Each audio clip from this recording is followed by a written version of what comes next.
harapkan pahala dari Allah Subhanahu wa taala, wala yuktab lahu dzambun, maka di dalam dia sakit itu tidak dicatat bagi dia dosa fil masaib allati tusibuhu, di dalam musibah yang sedang menimpanya.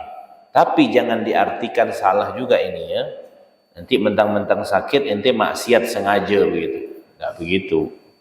Tidak begitu. Karena kalau orang sakit ya mesti dia lemah, tak bisa apa-apa, ya kan? Kalau ada dosa-dosa kecil misalkan, itu Allah bilang kepada malaikat yang sebelah kiri, jangan kau catat dulu. Karena di dalam keadaan dicintai oleh Allah, dalam keadaan apa? Karena orang sakit itu kata Nabi Muhammad, Allah itu bersama dia. Makanya Allah pernah bilang di dalam hadis qudsinya, apa?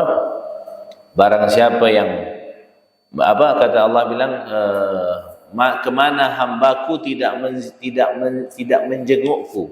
Bagaimana cara menjenguknya Allah? Menjenguk orang yang sakit, karena Allah bersama orang yang sakit. Ya, Allah bersama orang yang sakit. Makanya doanya orang yang sakit itu mustajab. Kalau kita ke rumah sakit, malah kita kalau bisa bukan kita doakan orang sakit, tapi kita minta doa sama dia. Doa dia mustajab.